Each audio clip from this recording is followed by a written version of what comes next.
Yeah. Yeah, I mean, well, it most certainly is a feminist film. Actually, it's like beyond feminist. But So whatever the opposite of misogynist is, actually, right. Barbie's like... I'll tell you what misandry is. Misandry is a dislike of, contempt for, or ingrained prejudice against men. And I think that the sort of... Can you explain that? Why? How so?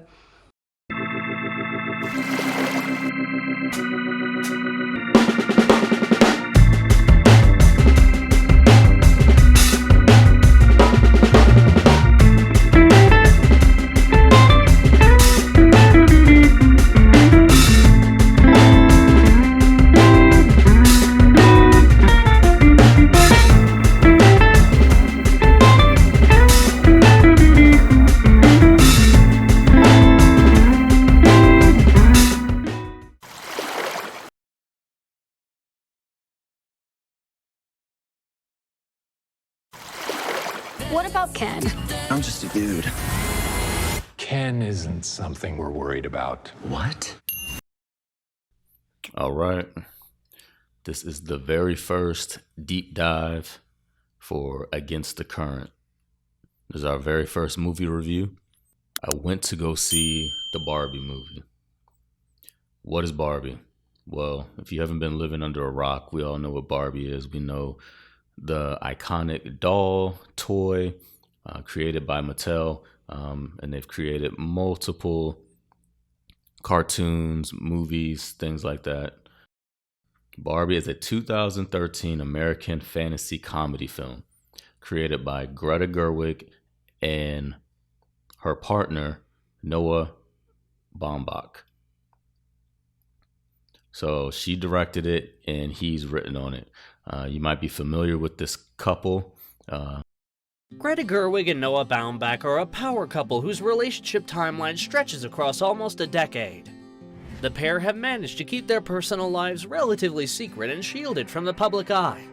Together, they've used the intricacies of their own love story in films for the world to see. From collaborating on films to falling in love, Greta and Noah have proven that they're the ultimate Hollywood duo. As a solo filmmaker, Gerwig, she's written a couple things, coming to age film, Lady Bird, and also Little Women. Both of these have earned nominations for Academy Award for Best Picture, and she also received award nominations for Best Director and Best Original Screenplay. And Gerwig even was included in the annual Time Magazine 100 Most Influential People in the World. This is in 2018. So this is her third directorial, and she co-wrote this with her partner, Baumbach. You might be familiar with Noah Baumbach. He has made a couple different films early on, Kicking and Screaming, Mr. Jealousy. He's a very New York-based guy. He's been inspired by Woody Allen and things like that. He's done some romantic style movies. One of the movies I've seen that he's made is Marriage Story, which was on Netflix and was very well received. And he received a nomination for an Academy Award for Best Original Screenplay. So Noah is 53 and Greta is 39. They have 2 children together. They are not married. But they are very much in partnership. Very modern, very modern.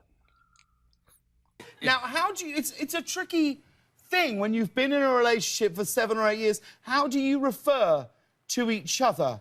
Partner, girlfriend, boyfriend, baby daddy? What do you go for? Right. Well... What do you say? Well, boyfriend sort of makes it sound like I just met him last week. Yes, I agree. And lover is disgusting. Yeah. And fiance makes it sound like there's an imminent wedding. Yes. And so none of it works. No. But I feel like when I'm talking to old people, I always say husband because it makes them feel very at ease. What do you go for now? I genuinely didn't know what you were going to say. Oh, really? Yeah. You say husband. For old people. I see, for old people. I say wife, but then someone's like, oh, and then you have to, but not officially. Yes. It's Not in the eyes of either God or the state. Not in the eyes of either God or the state. Everything you're doing is wrong. Just thinking about that. You left your place, moved into hers, wrong. You made a baby with her out of wedlock, wrong. She's not your wife, so it's not going to work, wrong. She is already disobeying you, wrong. And she's already using your child against to control you, wrong. So before I get into the movie breakdown, we deep dive, I want to talk about what I did like about the movie. The movie had great marketing going into it. Trust me, you did hear about this movie. There's no way that you did not see a piece of marketing material. You've seen an ad, you've seen it on TV, the internet. At some point, you heard about this Barbie movie. There's soundtrack, has all the big artists, Lizzo, no pun intended, Nicki Minaj, Ice Spice, Sam Smith, all these people who are just huge pop stars. They're part of this. So this Warner Brothers movie is a huge marketing success, which has led to the opening box office numbers that you're seeing. Visually, the movie is appealing. You do go in between this real world and Barbie World, and there's lots of plays on the toy. They did their research and incorporated a lot of discontinued models and different toys, different versions of all the Barbies and Kens that have been sold by Mattel at some point. So this is a very entertaining movie. But I would say this movie is for adults. This movie has a PG-13 rating. Makes you kind of scratch your head. I don't even know if somebody who's 13 should be seeing this movie. It just doesn't, it wouldn't even make sense for a 13-year-old to try to process this story, this plot, the themes, the message sent. It wouldn't really make sense. And honestly, as a parent, I wouldn't want my child seeing this unless they were honestly closer to 18, 16, 17, 18, because it's not for them, and you need a lot of real world experience and understanding of life to put these themes into proper perspective. Because if not, then you can run the slippery slope of indoctrination or propaganda. But there are some interesting themes that we'll get into. Because the beauty of movies and storytelling is nothing is by accident. Every small thing that you see on the screen, every line, every camera angle, everything, every color chosen is to tell a story. And not just tell a story, but to deliver a message and a theme that comes directly from the creators, the writers, the directors. And that's something that you have to keep in mind. And that's the beauty of filmmaking.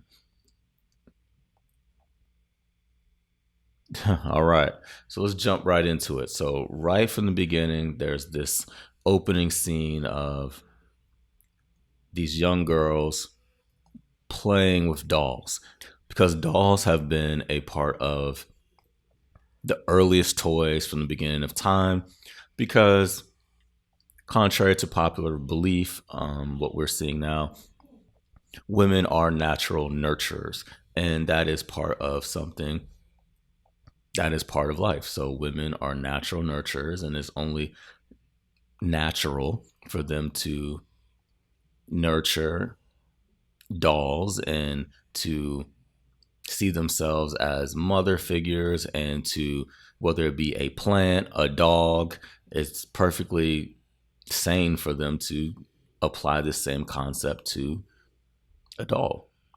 So then you see this huge Barbie figure, and that apparently has changed the minds of girls, because now rather than playing with their baby dolls and being mothers, they're seeing themselves as the doll, and they're able to do more, which is great. But there's interesting visuals within this scene to where you see these young girls destroying their dolls. They didn't put them away. They didn't find something else to do. They actually destroyed them. So you see women basically killing young women, girls killing just killing their babies. So, I mean, this imagery really is not by accident. So, just kind of really looked to me as a very pro-abortion style imagery. But hey, remember, nothing is by accident. So this is a deep dive. All right, let's move further. And this is right off the beginning of the movie. I mean, you walk into this movie with your 10-year-old and you see girls that look like her destroying and killing babies.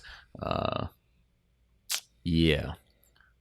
So we're going to move right along, and then you're going to see Barbie. She believes that she has the narrator goes into telling us how Barbie believes she has solved the equal rights and feminism issues in the real world, and everything's just hunky-dory. So we see Barbie. She wakes up. She does her daily routine in her Barbie world, basically kind of just living the life. She is on cloud nine, basically like Cinderella. Everything's missing but the birds helping her get dressed. And you have this song played by Lizzo in the background. When I hear Barbie, I definitely think of Lizzo.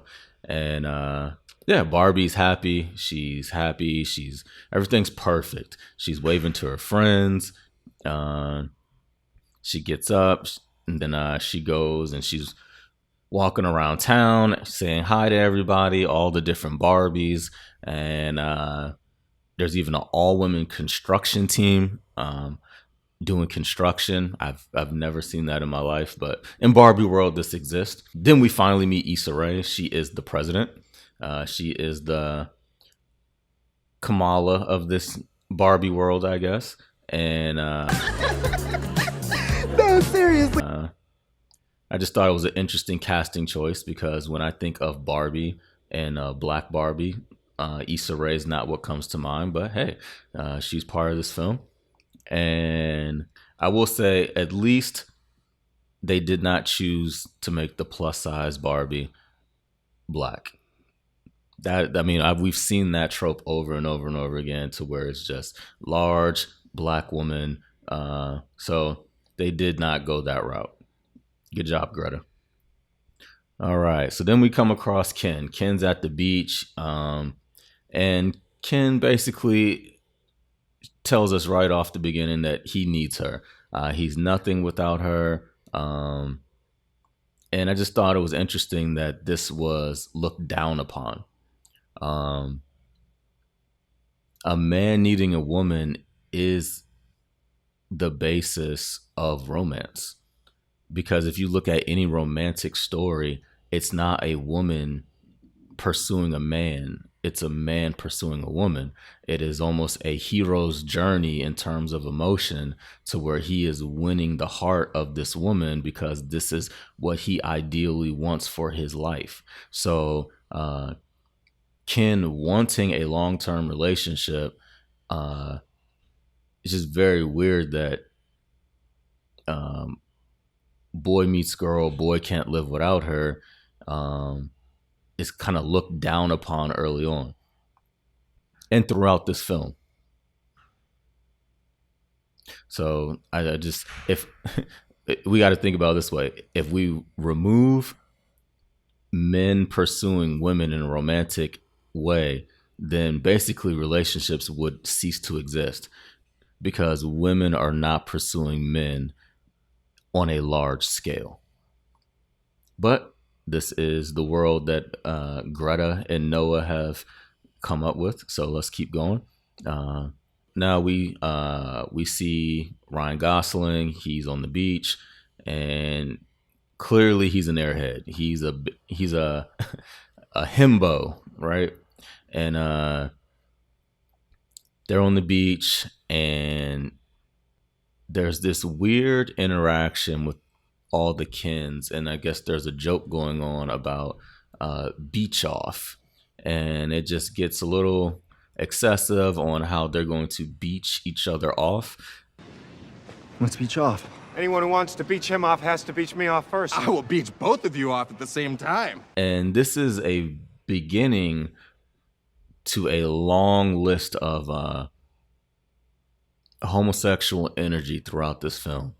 It's just very, very weird that, you know, you would think, from my experience, just being on the outside looking in, I didn't have Barbies growing up. I did not have sisters.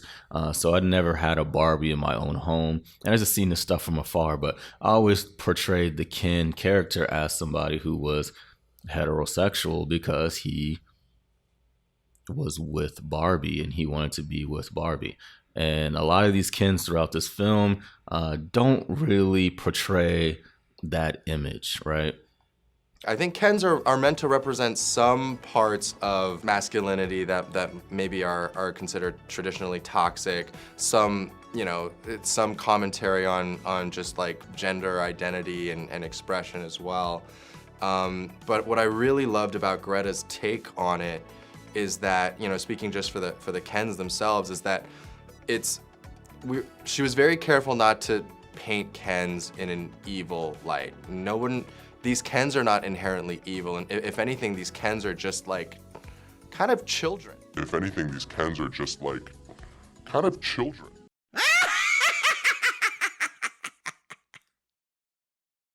So many ridiculous things that come with like the journey that these Kens are on, and it's so specific to Greta's sensibility, you know, that it really it kind of gives, I think, if you feel like you're a Ken, it gives you kind of a way to laugh at yourself and sort of not feel like you, again, like have these pressures of being perfect.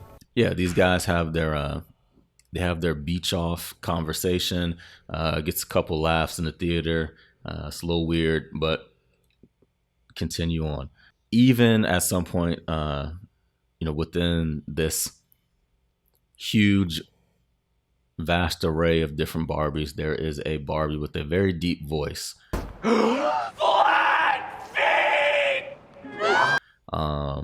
They never say who this Barbie is in terms of they never say that this Barbie is trans, but this is that's who is playing this character. So they'll come back to that later in the film, but this is a very deep voiced Barbie, and it's just kind of interesting how they, rather than announce it or rather than glorify it, they just put it in there. It's just you're, so as a 8-year-old, 15-year-old, whatever, watching this film, they just want you to say that, hey, that's a woman.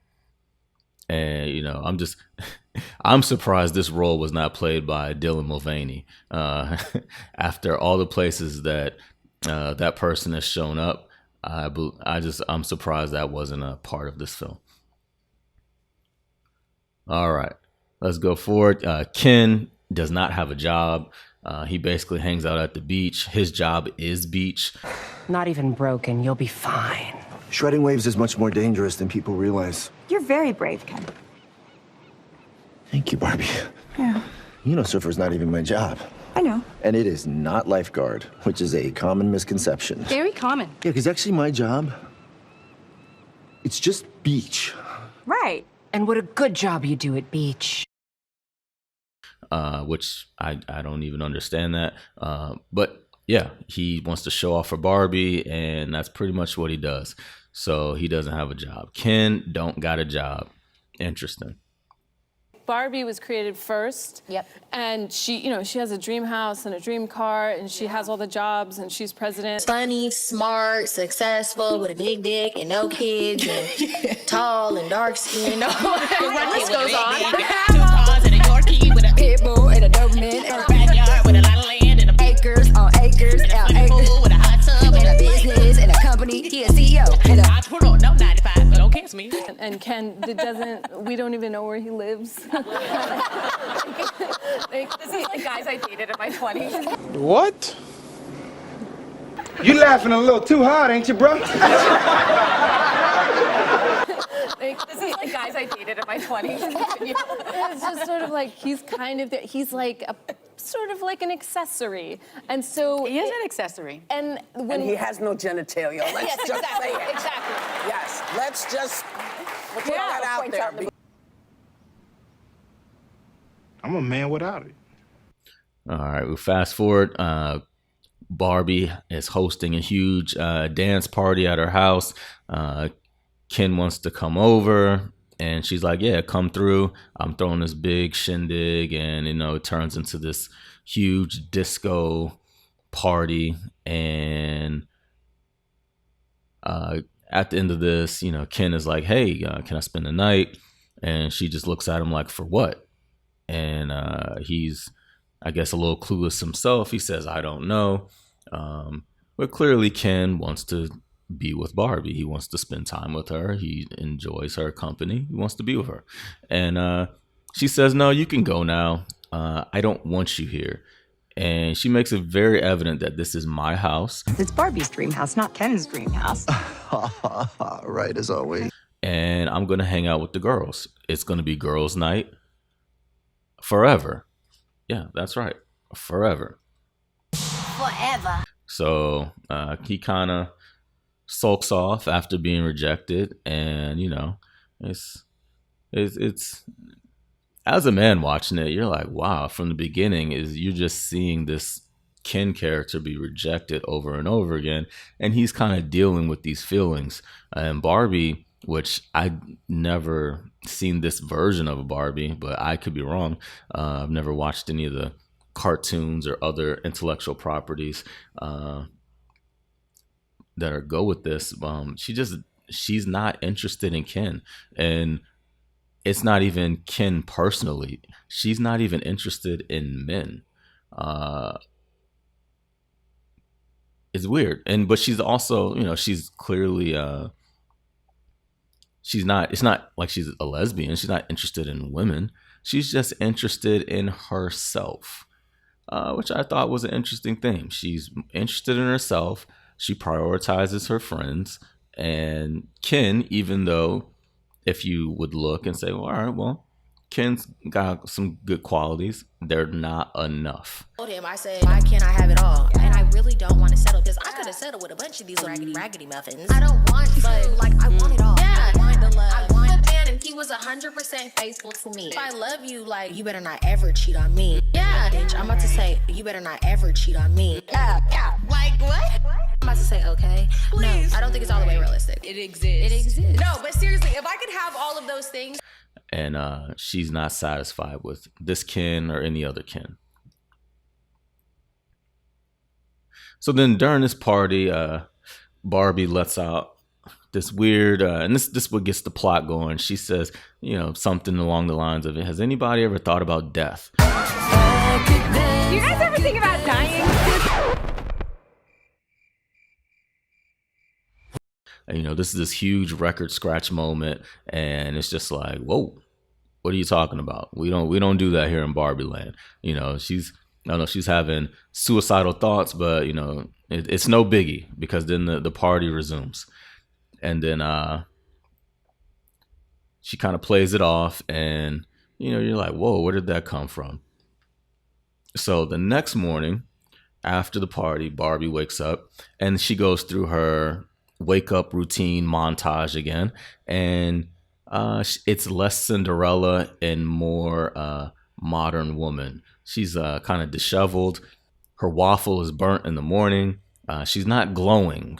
She has to brush her teeth. The milk is spoiled. The water's cold, and she's just kind of seeing and feeling some things that she's never felt before, and it's not the perfect morning. I mean, this really just kind of resembles a woman waking up from a hangover from a girl's night, which is exactly what she did, and she's kind of feeling the overwhelming anxiety of this existential crisis. And she probably only got 2 hours of sleep, and this is what it looks like. So Barbie is becoming a real girl, per se. She's having her Pinocchio moment. So back on the beach, there are actually Kens with pom-poms. Yeah, see, in the Barbie world, everything is woman-centric, which makes sense because, it is Barbie. But I never knew that the Kens who came along with the Barbies would actually be cheerleaders. You would think as a partner, you would be a cheerleader in an emotional sense, in a sense of support, not actually wearing pom-poms and portraying yourself in a feminine nature. But hey, that's what this movie does. In terms of all the history of the Kens, I've never seen cheerleader Ken, but apparently that's what they put in this movie for girls and boys to see. So throughout this next day, where Barbie's feeling more real, she discovers that she has flat feet. You see earlier in the movie, her first day, that she has this permanent tiptoe arch in her foot, and now that has gone away. That's one of the funnier scenes, to where there's a freak out with her peers, and they're like, whoa, what's going on? And you just see Barbie slowly become a real girl. Within all of these, this little powwow of the Barbies, they figure out what's going on, and somebody says, you need to go see Weird Barbie. We see who plays Weird Barbie, and basically you look at Weird Barbie, and she's somebody who was played with too much. She basically, if you think about it in a real world perspective, she's the ugly friend who tries to stand out by dressing eccentric. She probably does drugs. She probably sleeps around, and she's done all the things that you're not supposed to do. And so she has all these wild stories, and she's built a personality on dysfunction, and she can give you advice, and typically it's bad advice, but she has all these experiences through her trauma, and that's who this character basically is, Weird Barbie. So we arrive at Weird Barbie's house. She has a dog. Her dog is pooping in her home. Very interesting touch there. The place is a mess because, well, she's a mess. Her life is a mess. So she explains to Barbie that, the flat feet, the cellulite, whoa, my God, cellulite. No, nobody thinks cellulite's good, apparently. Men hate cellulite. Sure. And then, all these feelings of sadness. So she pretty much lets her understand what's going on, right? So within this conversation, she makes a very weird genitalia joke about Ken. She wants to see what he's packing in his nude blob. This is great for your kids to see. And yeah, she's that friend, right? So at some point we realized that there's a lot of Matrix themes in this movie, which I thought was clever. It's beautiful to see in the storytelling process, to where you can show homage to different things that came before you and see how they were inspired. So Weird Barbie is basically Morpheus at this point to Barbie's Neo. And there's a lot more references to the Matrix films as we go in. But you can see Barbie is given a choice. You stay in Wonderland, and I show you how deep the rabbit hole goes. And she says, hey, you can go with the heels and you can stay in Barbie Land, or you can go with the Birkenstocks and you can go into the real world and figure it out. We've all seen this. What do I have to do? You have to go to the real world. You can go back to your regular life, or you can know the truth about the universe. The choice is now yours. The first one, the high heel. You have to want to know, okay? Do it again. We've all seen this before, right? The choice was hers. Barbie naturally wants to actually stay in Barbie Land, but, with some strong coercing. She's coerced into taking the Birkenstock pill. In 1997, when Ellen's sitcom was at the height of its popularity, I was in my mother's basement lifting weights in front of the mirror and thinking, am I gay? And I was. And I still am. And come your way. Hello. First, Weird Barbie speaks to me, but I imagine this is the type of character that you can't fully process just on the page alone. So what's the biggest difference between how you first envisioned Weird Barbie when you read the script and then who she became, the more you dug into the role and played in the set with the costume, all that good stuff? It was pretty similar. Like, I read it and I was like, oh, okay, she wrote this perfect. I don't have to change a word. I get it. I know what it is. I mean, in this plot, you kind of have to go with it. Basically what happens is the reason Barbie's experiencing all these real world feelings and changes is because there's a girl in the real world who plays with her who's experiencing similar feelings. So Barbie has to go to the real world to meet this girl and fix things. Yeah, exactly. Yep. So she tells all her friends, she's packing up her bags and she's like, hey, I'm out of here. I'm going to go to the real world. And she's leaving everybody behind. All her Barbies and even Ken. I mean, she's not even really interested in saying bye to Ken. She's not even really interested in maintaining that relationship. She's just ready to roll. She's ready to approach this incredible journey in this whole new world alone. So she hits the road. She's riding down on the highway, and then boom, Ken pops up in the back seat of her car. He's kind of like a stowaway, and he surprises her, and she's not happy to see him. And there's there's a line. She says, "You will just slow me down," because we all know that teamwork make things harder than doing them solo, right? A man will only slow you down because Greta has never needed Noah to create films and have the success that she's had. thank you so much. Thank you to the HFPA. Thank you to my producers, Eli Bush, Evelyn O'Neill, and Scott Rudin. Thank you to A24 for everything you've done. Thank you to Barry Diller. Thank you to my cast. Oh, my beautiful cast, the goddesses, Saoirse Ronan and Laurie Metcalf are incredible. And Timmy and Lucas and Beanie and Odea, and I have 8 seconds left. I want to say thank you to my mom and dad and the people of Sacramento who gave me roots and wings and helped me to get where I am today. And just thank you, thank you, thank you. During her acceptance speech, did something we can all relate to. She forgot to thank her boyfriend. Greta confessed, I had an entire speech that I was going to give, and I got up there and none of it came out. I looked at Oprah and I was like, it's gone. I had a whole thing about him. He's my favorite writer and my favorite first reader. I want to say hi to Greta, who, even though she made a movie too expensive for the Spirit Awards, she's no less independent than anyone here.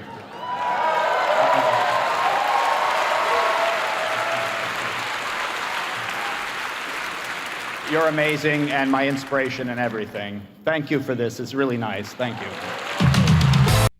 Yeah, but anyway, so maybe, and it just had me thinking that why would you want to go into a new world that you've never experienced before all alone when there's a person who wants to be with you by your side and to really make sure that you accomplish what you want to accomplish. But rather than do that, you would prefer to do this all alone. I mean, did Barbie plan to go to the real world and then get a roommate just to make ends meet and continue to proclaim that she's independent? I mean, I don't know what her plan was. But So during this trip, they hop on every vehicle. You know, they got to take trains, planes, automobiles. They're on motorcycles and everything all the way leading up to the rollerblades. But you can see through this montage that Ken is in the back seat. And he even says that. He asks, can I sit up front? And she says no. Okay. Can I sit in the front? No. It's almost as if, you know, I mean, this is not by accident. Again, he is in the back seat. Even when they take a RV, Ken's doing the laundry and hanging up things on the clothesline. So Ken, he's a good boy. He's a good puppy, you know. But he never gets patted on the head, really. He's always getting the newspaper treatment. So it's just very interesting to see, like, why is she not accepting of his support? So they finally arrive in the real world. They're wearing these 90s neon outfits as they're rollerblading, and immediately they are verbally and physically assaulted. It's just interesting that this is in California. This is in a progressive area, and you would think that Barbie and Ken showed up in Kentucky or Alabama or something. You know, it's almost like as if the hostility of a BLM or political Trump rally or something. I mean, I just don't understand why these common Californians were so aggressive towards people. You've definitely seen a Ken or Barbie before who dressed that way if you live in California. So yeah, these West Coast people who are typically laid back were very angry and aggressive, and they just could not contain themselves because these attractive, in shape, blonde white people had rollerbladed past them. You know, there's a group of guys, and the guy goes, "Give me a smile, blondie." Okay, and you know, then so then Barbie makes a line about, you know, there being an undertone of violence, and that's very common today, where everything is violence to people. What gender do you think I am? I would assume you're female. Yeah, so you're making assumptions. Yes. I identify as non-binary. I don't, respectfully, that doesn't matter. It does matter. Now, let me ask you this. What pronoun should I use? It doesn't matter what your name is! You should use they, them pronouns. So you saying that you And what don't if I believe don't? me... What if I don't? If you don't, I would consider that disrespectful, and that's actually an act of violence to misgender a trans It's an person, act of or- violence. That is an act of violence to intentionally misgender someone, yes. Here we come to the issue, and this is why I'm out here. You just said that's an act of violence. That means Yes. it's an actionable offense. That means it's a crime. Everything that's not violence is actually violence to them. So even, you know, somebody glaring at you, that's considered violence in 2023. An interesting part was, you know, as Ken and Barbie are in this world and these people are yelling at them, and you know, Ken is there with Barbie. Statistically, men are more likely to be victims of physical violence. Men are more likely to be robbed, punched, assaulted than women. So it's kind of interesting that, you know, the person who is statistically less likely to be a victim of physical assault is the one who's actually worried. And she's actually with a man who loves her, so she would be even more protected. But anyway, they roll past a bunch of construction workers, and they do the stereotypical cat call. And what does Barbie do? Rather than ignore them or say anything witty, she uses this opportunity to further emasculate Ken and says, I don't have any genitalia, and neither, you know, she basically says neither of them do. So, you know, she's basically told everyone that Ken doesn't have genitalia.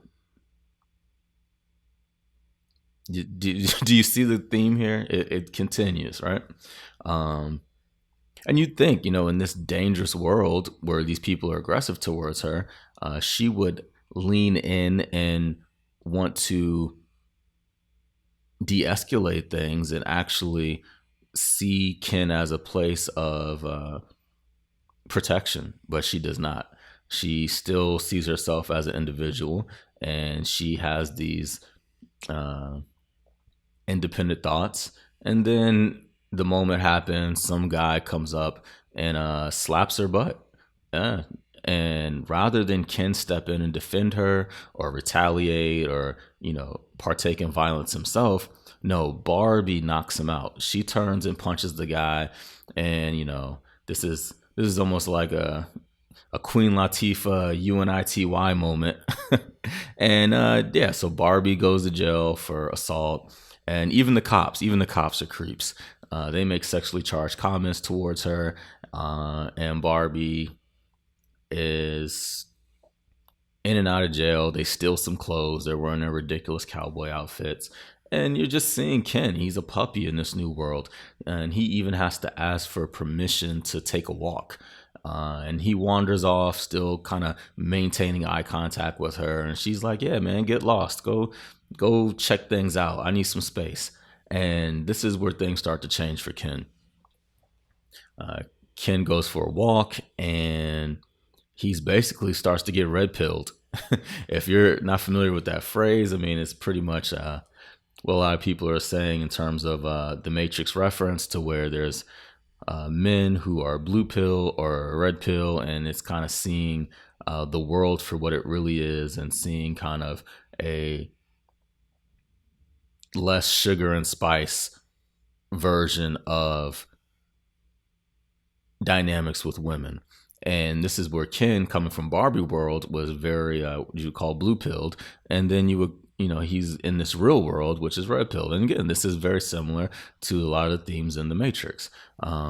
So this guy is seeing real men for the first time because he's been in Barbie World this whole time, and he's seen all these effeminate Kens, and he's seeing guys go to the gym, ride horses. He's seeing the presidents. He's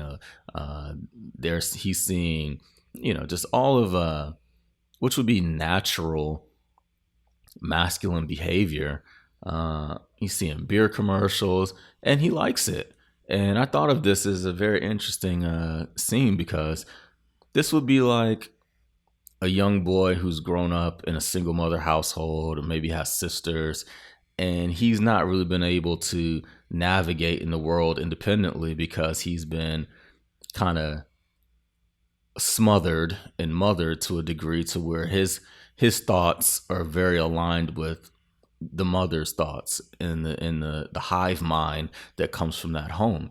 And he's not allowed to leave the stoop. He's not allowed to hang out with the guys, and you see that a lot, especially nowadays. And once this guy goes off to college or he goes off into the real world and lives on his own, he realizes that everything that he grew up with thinking was a lie. He starts to see that, he has to be held responsible for what he does in the world. He sees that there's great opportunities for him to be successful. And he sees that, dynamics with women are not sugar and spice, everything nice all the time. There is a more middle ground there, and he's starting to soak that in, and that's what it really seemed like for Ken right here. So he comes across and he starts to understand and see what the patriarchy, and this is when the word patriarchy shows up about 200 times in this film. It's a little nauseating at one point, but they just keep talking about it. And yes, Ken is drawn to the patriarchy, and he is drawn to the power of being a man. Who would have thought that, Ken wanting to be respected and seen as a person of value would be a bad thing? Because, he's realizing that the world that he's coming from was all upside down. He was in the upside down, and now he's in a place where it makes more sense for him. And during this time, Barbie, she's soaking in the real world too. There's a scene where she comes across this old woman, and she's never seen an old woman before. She's always been in this Barbie world. So she sees this woman and she looks at her and she says, "You're beautiful." And the woman looks at her and goes, yeah, I know. And, you know, I think it was interesting because at this point, Barbie's thinking that everyone is like her, that her feelings of anxiety and sadness and hopelessness are inside of everyone else. But this older woman does not subscribe to that. And she goes, yeah, I know I'm beautiful. And, you know, she goes along with her day. And I thought that was a well-placed scene there. But in terms of the other anxiety that some of these other real-world women are feeling, they portray that Ken does not feel any of this. Ken has never felt, in this new world, Ken does not feel any feelings of endangerment. He feels completely safe. He has no anxiety. Because we all know that men are immune to feelings about their place in society. Men always feel comfortable. Men never feel fear or have issues with their own personal safety. No, because the world is gumdrops and everything, you know, it's Candyland for men, apparently. And that's kind of one of the themes that is pushed through this movie. So we go to the Mattel offices. We finally come in here and, you know, there's some phone calls, and interesting enough, all the lower level employees who answer phones and do all that, these are these men. Again, there's more effeminate men who are answering calls and working the lower levels in the office, which are just not typically jobs that men apply to themselves or are even hired for. So then we fast forward to the boardroom and we meet Will Ferrell's character. He's very similar to his Lego movie, President Business. I mean, it's almost the exact same character. I mean, even the choppiness in their running that we'll see later in the movie is the same. And, you know, the whole board for Mattel are men. And that's just basically what it is. It's a room full of men who are in charge of Barbie. All the suits. And we start to see it again to where there's another theme to the Matrix, because now Will Ferrell is portraying himself almost as like one of the agents, you know, all the men in suits, because, you know, those are the bad guys, right? These are the bad men, the mad men, to where the men in suits are the bad guys. Barbie in the real world. That's impossible. If this got out, this could mean extremely weird things for our world. This would be catastrophic! So Mattel finds out that Barbie is on the loose and they want to find her. So they're alerted, and we're finally introduced to Ugly Betty, America Ferrera, the character Gloria. She finds out as well that Barbie is out in the real world. So Barbie and Ken, there's another scene where you just have to go with it. Barbie somehow summons these powers and figures out who the girl is who's playing with her, or so she believes. So Barbie and Ken, they roll up to this junior high, and Barbie's there, and she finds the girl she believes has been playing with her and who's having these dark thoughts. So this middle schooler, she's sitting at a lunchroom table. Her name's Sasha, and she's dressed in all black. All these girls, none of them are wearing anything bright or feminine or anything. It's just kind of, you know, hoodies and jeans, and they're just not very happy. None of these girls are smiling. They're not enjoying life. I believe there's one girl who says she likes Barbie, but the rest are just kind of pretty much over it. They're pretty much over life. It is kind of alarming to see such a young person so upset with the world. So Barbie approaches them with all types of positive energy, and they roast her. They give her a lunchroom, old fashioned cook session, and they let her know, you know, that she's part of the worst parts of society. She is all about consumerism. She's a fascist.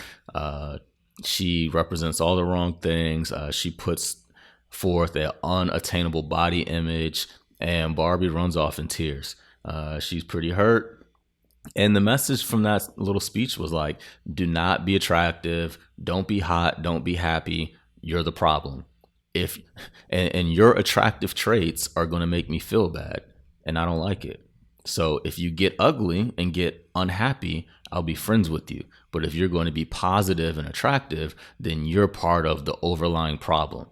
And this is a lot of stuff that this age group that you see, you just call Gen Z, I guess. They're learning this stuff and internalizing it, and platforms like TikTok are really, really pushing this. So while Barbie is getting roasted by the middle schoolers, Ken is going down a rabbit hole at the library, and he's reading up on the history of the real world and how men have, there's some weird fake book titles, and just kind of understanding what's going on in the real world. And Ken is so starved for affirmation and common respect that a woman calls him sir, and he lights up, and she just asks him for the time. Yeah, that brother's starving. Sir, do you know what time it is? And he has never felt this way before, as a person just showing him that type of respect. That was very interesting. Then there's this montage of Ken going around, and he's basically asking, he's not even applying for jobs. He's asking for jobs, high-paying jobs, high-skill jobs, doctor, lawyer, CEO. Oh, I won't let you do just one appendectomy. But I'm a man. And he believes that just being a man is enough to be one of these professions. And it's a little tongue-in-cheek here, but it's like, are we assuming that women doctors had to study harder for the same tests than the male doctors? Or that, people who are lawyers, I mean, these are jobs that require these are jobs that require schooling, education, studying, whether you're a male or female, whether you're a woman or not. So why are we portraying that as if men at some point in this world were able to just say, hey, I'd like to sign up to be a doctor? I mean, correct me if I'm wrong, but I don't believe it ever worked that way. It's almost kind of like Ken is disappointed in learning that the world is not a cakewalk for men, and he kind of wants this old school patriarchy, not the new stuff. And it's weird, it's like they're alluding to the fact that, there was a time in the world where men sat around in offices all day, collecting free money and just, leeching off of corporate America while doing nothing.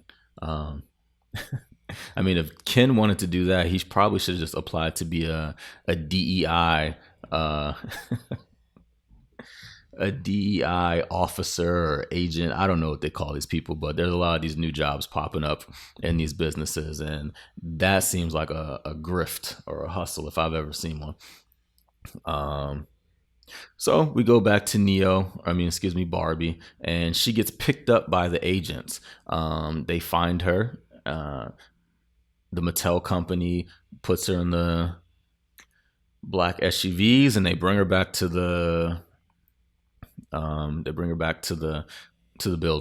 to the Mattel offices. And basically they try to trick her to get in the box, right?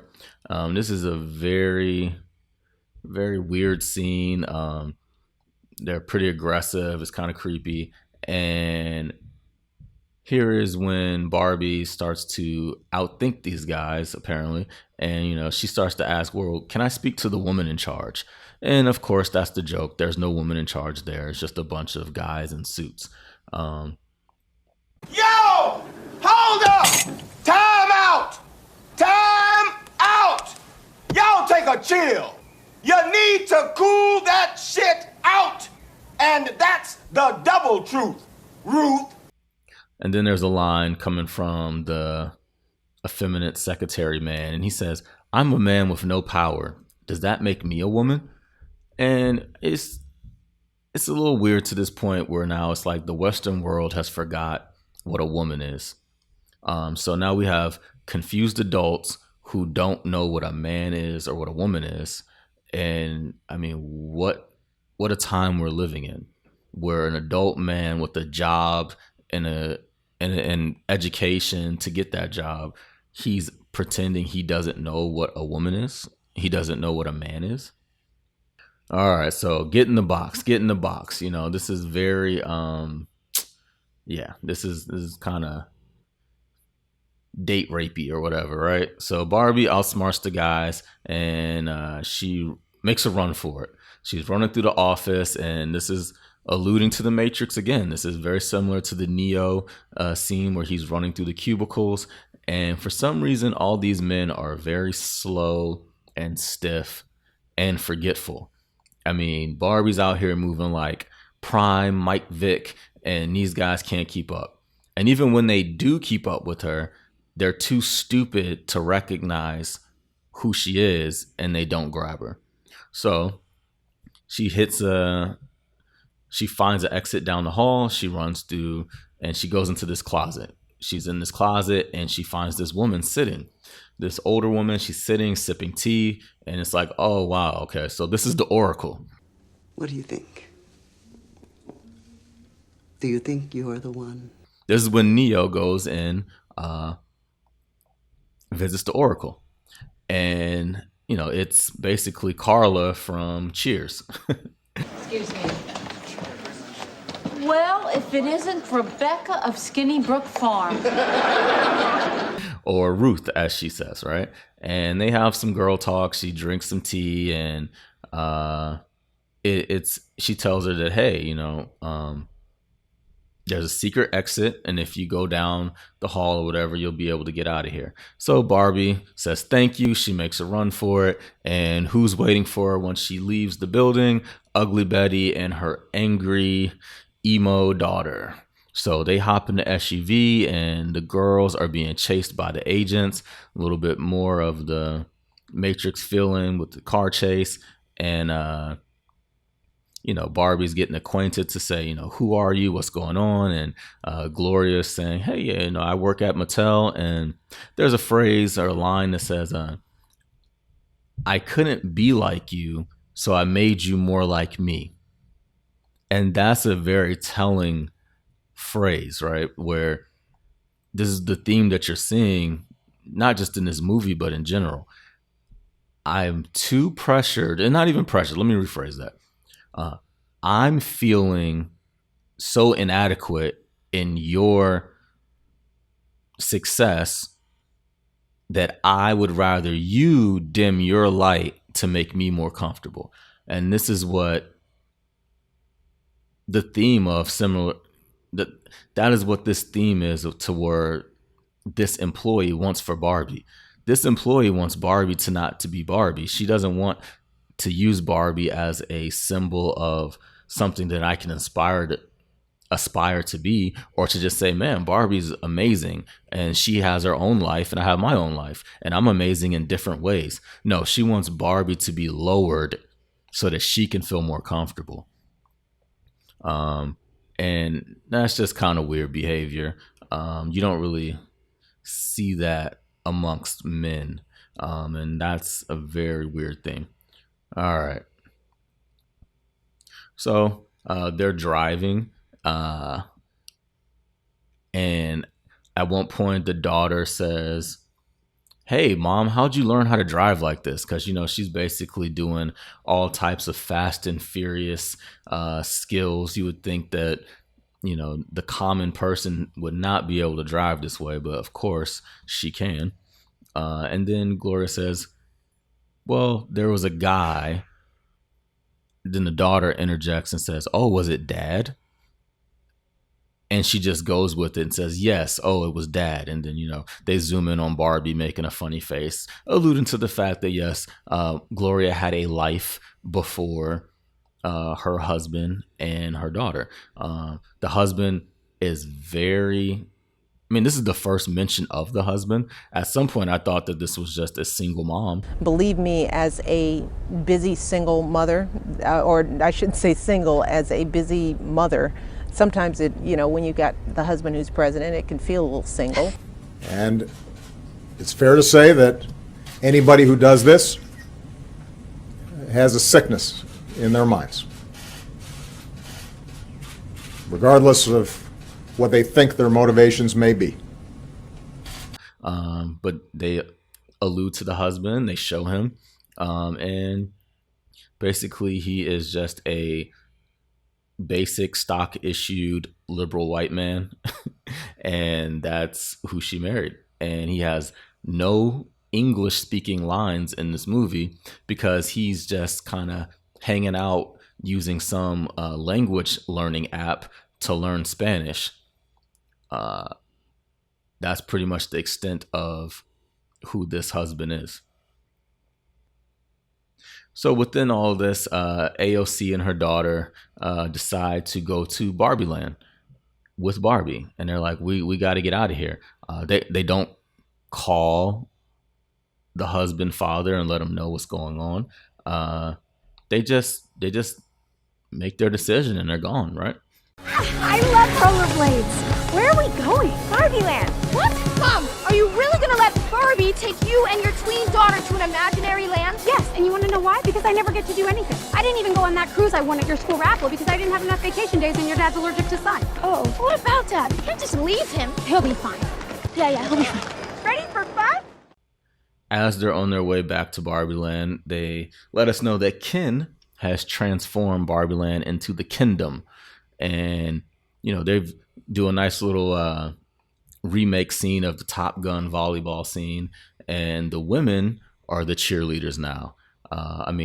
This is basically misogyny all over. The president, Issa Rae, makes a comment saying that, being what she's doing, she's serving drinks. She says this is better than being president. And this is over the top, but the world has flipped and Ken has brought his version of patriarchy to Barbie World. We see John Cena make a splash, and he is now a merman. And then out of all the Kens, you realize that there's not any fat Kens. So the themes of body positivity throughout, our culture now pretty much only support women. There are no overweight Kens. Now you could say, well, there's no overweight Ken dolls, but again, that tells us again that there's no overweight Kens. So basically, all of the Barbies, no matter their jobs, their body types, their ethnicities, they should be accepted and deemed beautiful. But all the Kens are in average to above average shape. And then you realize all the Kens are homeless because they don't have their own place. They all have just taken over the homes of the Barbies. So they are a bunch of kind of beach bum guys who just have taken over. And, Ken is basically the Barbie Land Andrew Tate. Ken is basically oozing misogyny all over, and he takes everything over. And when he sees Barbie return, he lets her know that he wants her to be his long-term, low-commitment girlfriend. Because, that's what all men want, right? No man actually wants to be married. Baby Gina, okay, fine. Please, all right? Your little plan worked. What are you talking about, Martin? Gina, please, here, sit. Okay, baby? You plotted and you schemed and clank, clank. You finally got me, Gina. Okay, fine. Gina, I will marry you. Damn. I mean, are you happy now? Men just want to string women along and have low commitment, you know? I mean, Greta and Noah, they have 2 kids, but they're not married. But Noah was married before. And doesn't seem like Greta wants to be married. Because I'm pretty sure if Greta wanted to be married, she'd be married to Noah. But interesting enough, you know, the theme is that men do not want to be married. So let's go here. The interesting part is the women are enjoying this new Stepford wife type role that they are playing in the new KenDom. And, you know, they're getting brewski beers and they're basically being waitresses for the man caves. And Barbie and the Gloria character, Ugly Betty, she says, oh, they're obviously brainwashed. There's no way that they're actually enjoying this. You know, and Ken he's full villain mode. I mean, he looks like an 80s villain. He's got, you know, the cut off gloves and the headband. Yeah. Hold it, clown! Come on, Greg, lighten up. It was a joke. People laugh. Let it slide. Stay out of this, Deborah. I'm getting real bored watching you push people around. Yeah? Well, stick around, because it's going to get real exciting. You know, Terry was right. You are an asshole. That asshole called me an asshole? Oh, now you want to beat him up too, right? No, I want to buy him an ice cream. And as you see in this KenDom, you know, the men are enjoying being respected. They're enjoying having a voice. And it's just kind of like, does this movie believe that it's foolish for men to want that? I mean, is that a silly request? It's okay for Aretha, but not for Ken. Okay. All right. So it's interesting with Ken and, you know, his new makeover on the Barbie dream house. He tells her it's boys' night. You know, this is the turn of the tables, you know, and for some reason, the context of it's boys' night every night, it seems like a bad thing. But when it was girls' night every night, that was a celebration. Barbie's having conversations with Gloria and her daughter, and she's worried how change is terrifying. The real world is messed up, and Barbie basically just quits. She just lays down, and this is a good scene where you can see her movements become very doll-like, and she basically just lays on the floor. She's not built for this. She's not built for the real world. She's not tough, and she just lays down. Then they throw this Depression Barbie commercial that got a lot of laughs in the theater. And I just thought it was weird how being a miserable person with low energy is somehow funny and very relatable to the common American woman. I mean, like, I see the humor in it, but it gets a little weird to where, like, do you want to be this way?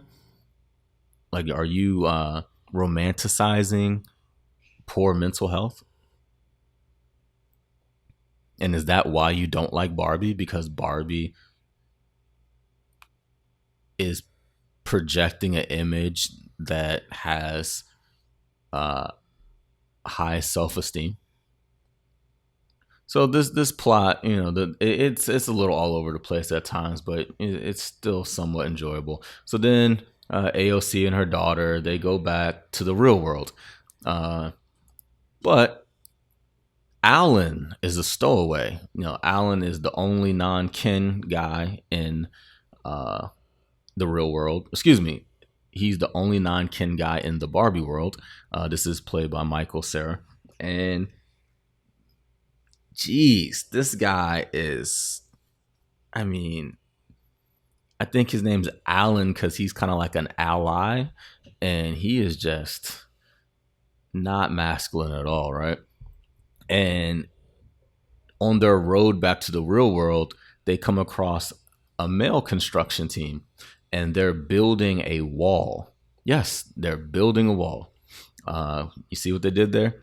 And the only problem is these guys are too dumb. They're building the wall vertically with single bricks rather than horizontally. So yes, now we have more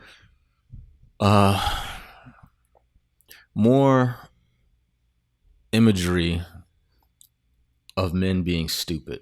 These men are dumb, they're bigots, they're not capable, and that is pretty much every male character in this movie other than Alan. Or I mean, even the guys who work at Mattel.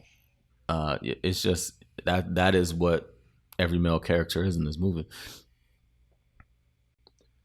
So you got Ugly Betty. She starts talking about how being weird and dark and crazy is her norm, and that, Barbie isn't that, and those are the things that she really is. And it just becomes this thing where either you're brainwashed or you're weird or ugly. Like there's no in between.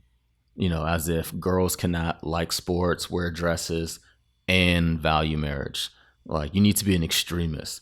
You either have to be a high-powered CEO or you're oppressed. You're either on OnlyFans or you're a pick-me. I just don't understand why the extreme nature of who a woman is not allowed in the thinking.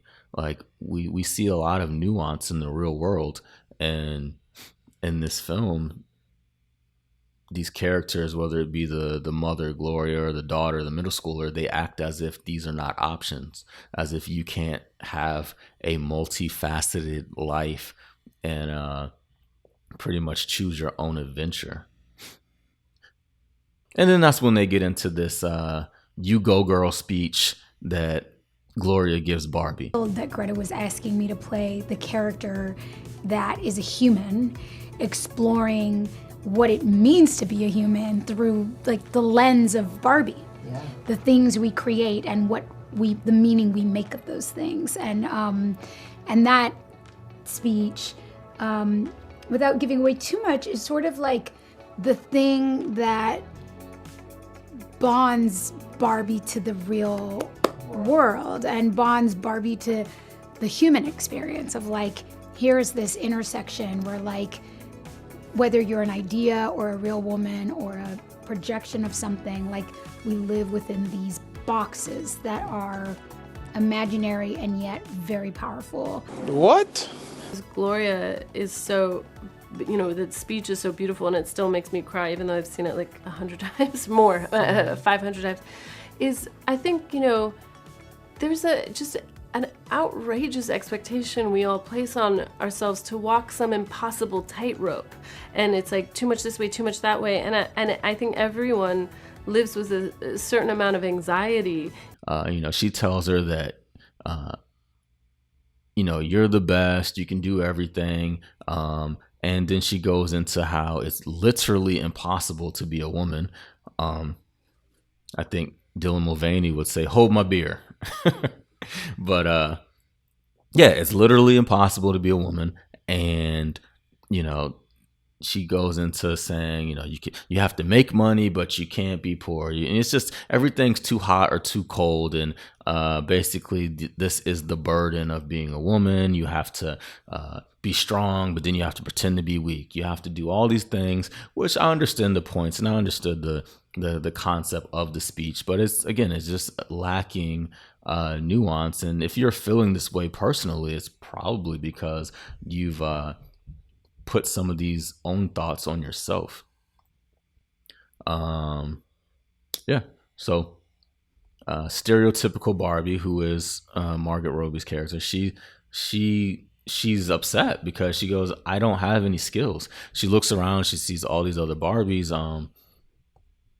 who have jobs, they have professions, they have skills, and she's just regular old Barbie, and she doesn't feel that way. And it made me think about Betty in Mad Men, if you've ever seen it. She had a lot of struggles of finding her own identity as a woman, and she was pretty much a woman who kind of had it all. She had a family, she had a successful husband, she had a family unit that she came from that supported her, she had looks, she had money, and she just needed to find what made her happy during the day. So she struggled with that, and you kind of see that being what's going on with the Barbie character in this movie. And even looking at the Ugly Betty character, you go, why is she so tired? She's works a career that she wanted. She has a husband, she has a daughter, she has a family. Why is she so sad? Why is she so tired? Is this the message to young girls, that even with a loving family and support system and the career of your own choosing, you still won't be happy? If that's the case, then maybe we need to look at things a little differently. And how about this? What about the people who don't have what about the women who do not have a career of their choosing or a family unit? They would be less happy then, right? Or if you get on TikTok or social media, you would be inclined to believe that those women are actually happier. This is a day in the life of a childless woman. I wake up at 6 a.m. I remember that I have no kids to take to school, so I take an edible, masturbate, and go back to sleep. I wake up at 12:30 p.m. and get ready for a busy day of doing whatever the I feel like. I put on my most impractical and stylish shoes, since I won't be chasing a child around the grocery store. I go to my fave spot in Paris to grab a croissant. I do a meditation sesh on the plane, since I have no screaming kids, allowing me all the time in the world to become enlightened. The weightlessness of my existence has granted me superhuman powers. I teleport myself back home. Then I get ready for a night out with whatever hot guy I met on Raya that morning. Because they're free of having an abusive husband and nagging children. All right, so then they revealed a big plan to take back Barbie World. They're going to trick the men, make them believe that they have power, and they're going to pretty much just kind of play stupid and then allow the men to embrace this newfound advantage, masculinity, and they're mansplaining women, and the women are playing into it. You see Issa Rae walking with this Asian man. That's an interesting couple, and that imagery is not by coincidence. Again, nothing is an accident in a movie. And basically, while these women are talking to the guys, they're being kidnapped by Ugly Betty and Barbie, and they're snapping them out and deprogramming them. So basically, this is kind of they're getting the Stepford wife out of them. And, it's okay for women to take things by force and violence, kidnapping people and doing all those types of things. It's perfectly fine. And within one of these scenes, we have Ken, who is talking to a Barbie with glasses on, and he takes her glasses off and calls her beautiful. And of course, this is the trans Barbie. There's an interesting comment about women pretending to be bad at sports. It's just everything they're doing to make these weak men who are in power feel comfortable. This is very interesting.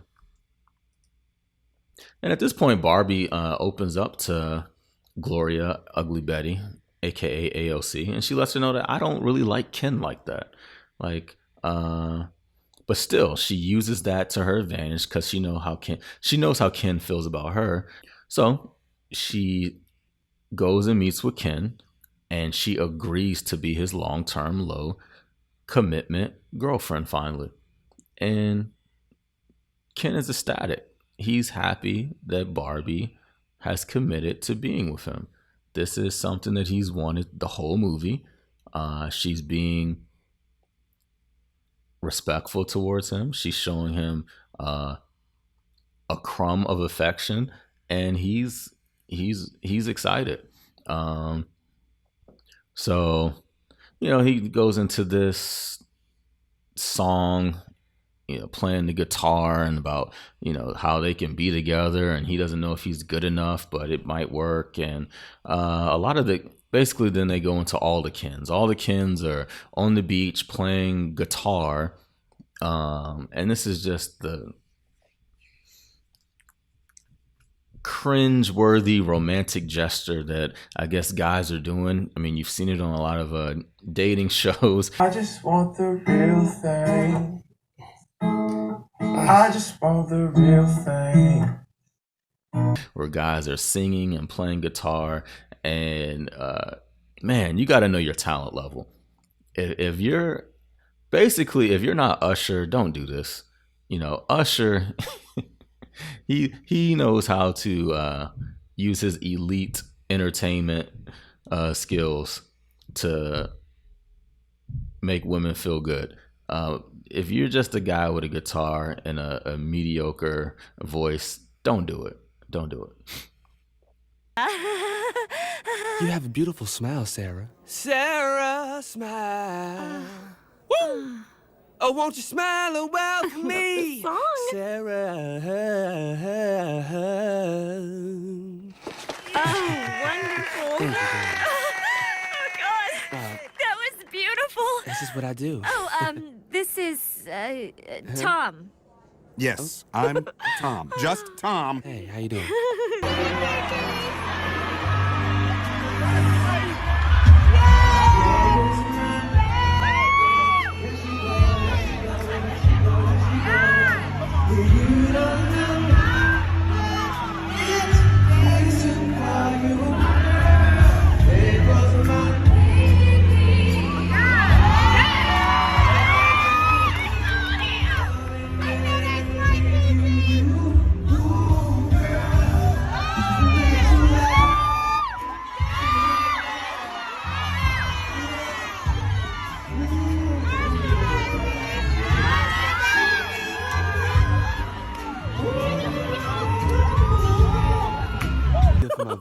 Sorry, man. I'm gonna tickle you again. Wouldn't let that shit happen to me, though. So the last part of this plan is once all these guys are head over heels with their relationship prospects, the Barbies get up and switch. Yes, they basically... I'm not feeling these niggas. I'm like, you thought I was feeling you? Like, I wasn't. He's claiming me, but he's not my boo. He like the jewelry I wear on my boobs because my nipples is pierced. I don't want your love. I just want the blue. Like, I don't want all the, like, attachment. I just want, the money and, like, the fun out of it. Are playing on the men's egos, and they're going, hey, I just said I have feelings for you, but I'm gonna go hang out with this Ken. And then they're just swapping and basically making the Kens upset. And rather than the Kens, who apparently all have low commitment issues and basically don't want relationships, rather than them being ecstatic that they're just gonna have lots of beautiful options to swap through, no, they're upset now. Now the Kens are upset that the woman that they wanted low commitment from is not committing to them. Interesting take. I mean, so the men turn on each other, and they have this beach war, right? I mean, there's, again, the only masculine Ken in this movie really is Ryan Gosling's character. The Asian guy somewhat, but it's just very interesting. I mean, this battle scene on the beach, it is like if Queer Eye stormed Normandy. Like, it is ridiculous. Just the mannerisms, the slap fighting, the outfits. I mean, this is not by accident. It's just very, very homosexual imagery. There's a quality in which the way people move, it's just, if you saw anyone on the street looking like one of the background dancers in Oklahoma, you'd be like, oh no, something's wrong. But they're always like in the background, like looking at a hat, but it's like with their whole bodies, wah! Like, it's like, and I was just like, and that's why sort of for the actors who are all wonderful dancers as well, I wanted to surround them with dancers. So actually everyone in Barbie Land is a dancer. So I didn't have background artists specifically. They were all, they were all these wonderful dancers. So all the Barbies and Kens you see on the beach and everywhere, they hold themselves differently than civilians. Someone said, Jenny White, our choreographer, said, dancers, their bodies always have a direction, and that's different than sort of normal people. So I thought that was kind of like, in this conception of Barbie Land, it's like a soundstage musical. All the Barbies and Kens are like, oh. Which is nothing wrong with that, but again, it's just like these characters are supposed to be interested in women, i.e. Barbie. So the women are watching this from afar and they're laughing and, they're just kind of seeing how their plan has unfolded perfectly. And these guys are so dumb, they don't know what's going on. So after the beach fight, there's a dance number. And basically, these Kens turn into, Grease or West Side Story. And again, you're looking at this and you go, these guys are so girly. If we're comparing this to the West Side Story, they make the Jets look like the Jets. All right. And even within this dance number, the Kens, two of them kiss Ryan Gosling's character. So it's like, is this the Rocky Horror Picture Show? Like, what is going on here? Once this dance number is over, the men have forgot to vote. Yes, the women win the election. The women's vote wins the election. You see what they did there?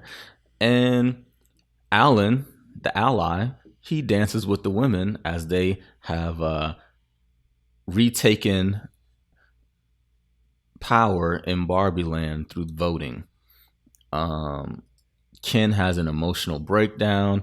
The crowd thought that was funny. And, he says something along the lines of, I know that me crying is not weak, but for some reason it's still viewed as weak, whether it be through through how it's portrayed on film and also through just the crowd. You can, I was in a packed theater. You could see that the crowd thought that Ken, Ryan Gosling's character, was in fact being weak. And he says something about, he didn't love being in charge. And there's another line that really stuck with me. And he said, I always thought this was going to be our house. And he's really crushed at the fact that Barbie does not want to be with him. They are not going to live together.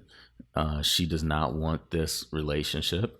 And she does not view him as a person that she wants to spend her life with. She does apologize for taking him for granted, but it's almost as a friend. I mean, this is friend zone Barbie right here. This is friend zone Ken. And, people say that the friend zone doesn't exist. And how long have you been friends? 10 years. Yeah, 10 going on 11 years. In that time period, have you never had feelings for each other? No, like he's been just such a great friend. So like I couldn't like see the other side of it. Could you ever see her being your wife one day? It's possible. I mean, it's possible. So you wouldn't rule that out? I wouldn't completely. Never thought about it. I've never 100% thought about it. How come it's a possibility in your mind, but for you, you're like, I would just never look at him that way? We've been such good friends. I don't want to ruin the friendship. How could you ruin a friendship by getting closer? Well, you know, like when people take friendships into relationships, they're not meant to be in a relationship. They were always meant to be friends. He just doesn't fit that box? No, I wouldn't say that because he fits all the boxes. But as you can see, this is what happens when a person has romantic interest in one and the other doesn't. Young and in love. Kiss my ass, guys. You're not a couple? No. How old are you, if you don't mind me asking? And you known her since you were 27? Hey guys, do any men in here remember being 27 and being like, you know what I need? Female friends. hey, you know what I can use? A bitch to hang out with. He loves you. Stop doing that. We don't. It's not. I swear.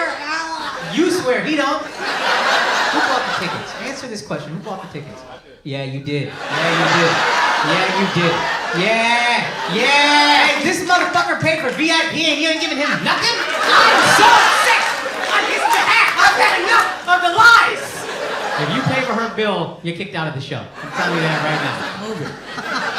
As a reference for somebody who's like pretending to be old. Hey, you pay the fuck. He bought the tickets, you pay the whole ass bill. Why you making shots?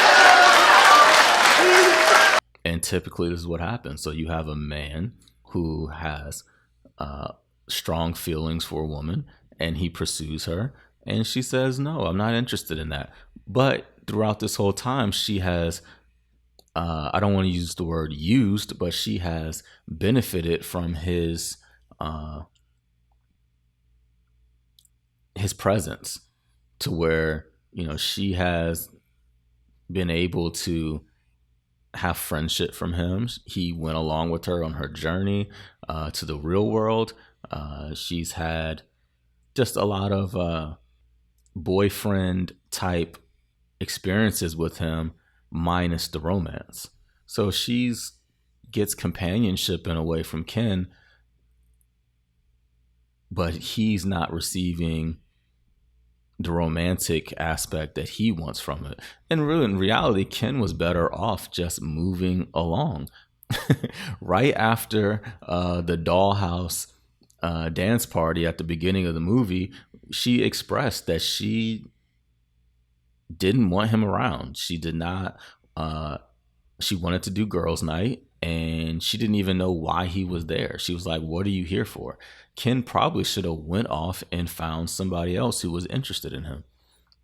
I mean, clearly Ken has some things to offer. He's a beach guy. He's got abs. He's got some type of a idea on what's going on in the world. Somebody would have accepted him. I heard that you knew you wanted him from the outset. You're like, he has to play Ken. Why was that? Yeah, I mean, Were his abs real? Yes, they're real. That's what he looks like. He looks like a Ken doll. No, he's. I thought they were painted on. No, he's beautiful. No, that's just him. It's wild. Yes, anyway, it's amazing. No, he was the one. I always wanted him to do it because I think he's so funny. But yeah, he chose to put himself in position to be subservient to a person who was not interested in his service. Yeah. So yeah, she lectures him, and that's where it gets a little weird, where Ken, he's crying out and he's saying, I am nothing without you. I just don't know who I am without you. You're Ken. But it's Barbie and Ken. There is no just Ken. I am nothing without you. And he goes in for a kiss and she slaps him. And the crowd laughs again. Because again, a man being a victim of violence is funny. Oh, wow. Wow. Will Smith just smacked the shit out of me. Women abusing, even assaulting their male partners. Not as isolated as you might think. I hate you! From Moonstruck to Shakespeare in Love to Pirates of the Caribbean, women hitting men may be a Hollywood staple. Again, psychology professor Carrie Keating. It is a big problem in this country. Men create more damage, but women hit more than men do. Every year, there are more than 800,000 serious cases of women abusing men. Again, nothing. But confronted with this, what will people do when hidden cameras are rolling and our actress is out of control? No. One after another, people pass by and keep right on going. Action is instant, visceral. Watch closely. No, get up. No. Why don't you calm down? What went through her mind? Good for her. You go, girl. Linda McCluthie just assumed he had it coming to him. But why? Maybe she caught him cheating or something like that, really bad, and that made her lose it. Why? Why? And later brought bystanders together to talk about what they'd seen. My first thought was that he must have cheated on her. I was thinking that same thing. But you don't know that. You don't, but You look guilty. exactly. And now, over and over again, when the victim is a man, so many women perceive him as guilty. I figure, well, he probably deserved it. Linda, we watch and record for hours and hours as 163 people just walk or jog right by. Look at how many people went by without defending that guy. And this is kind of classic because female aggression is usually seen as not very important, not very deadly, nothing really to react to. A man. Self-centered. Hi, guys. Why not call 911? What they would have, they would just have a little tiff. It'd be all right. I find it upsetting. I would find it more upsetting if he were putting his hands on her. If you're wondering why they didn't call 911, well, he's a cop. If it had been the man, oh, without a doubt, you would have stepped in. Yeah. It's called old-fashioned views. It's a double standard. It is. A man having an emotional breakdown is funny. Customers wasted no time consoling a woman in tears. Oh, thank God it's the last one. But we wondered, how will people react if it's a man getting emotional in public? Have you ever had one of those days where just like everything is just like not going your way? Oh yeah? Is that your day? Yeah. I was planning on getting a dress for my girlfriend and they don't have it. I know it's There's other stores here. I know it's really minor, but it's just like all the things just kind of add together. Uh-huh. Can I help you find another dress? No, I'm fine. Okay. While this next customer doesn't check in on Austin, she does follow up with our actor playing the manager. Have any... Did he say something to you? No, he's just acting kind of weird. So I just want to make sure. Oh, yeah, no, we're fine. Okay. Yeah. Thank okay, you. Yeah. Why did she approach an employee? These are some young ladies, and they're here by themselves, and just to make sure that they're safe. I didn't see them crying, though. I just saw them over there, sitting there. So far, when Austin starts crying in public, most customers keep to themselves. This last customer is out shopping with his family. I don't think you're understanding this. Like she wanted this dress right here, like in a small. But then he overhears Austin's plight. I'm sorry, man, but I'm really upset. Just super upset. I've had a lot going on. I'm sorry. I'm sorry. I'm married, actually. At first, Anthony Curtis tries to lighten the mood. I'm sorry. Like I know guys aren't supposed to be crying, but Yeah, we're not. What are you doing? just having like one of those days. No, it's all right, man. We've all been through that. It is so embarrassing to be crying. But then he makes Austin an offer he cannot refuse. I feel like I need to give you a hug. I would appreciate that. Really? Holy cow. Before parting ways, this father gives Austin some final words of encouragement. So I'm assuming that dress that you're looking for means a lot? Yeah, I had a special night planned for my girlfriend. I'm pretty sure she'll understand. Don't be so hard on yourself. It's the thought that counts. Time to introduce ourselves. How you doing, buddy? Be kidding me. No, what would you do?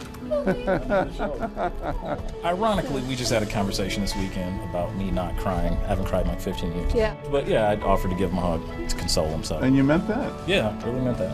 And it almost brought tears. Oh, yeah. When he offered to go out of his way to a complete stranger, my son can see it. It kind of brought me to tears, you know, setting an example for him. Good example. Yeah, absolutely. So she lectures him and says, you know, nothing defines you. This relationship doesn't define you. You know, there's no Barbie and Ken. Like, can be Barbie and you're Ken. And, you know, this kind of gets into a weird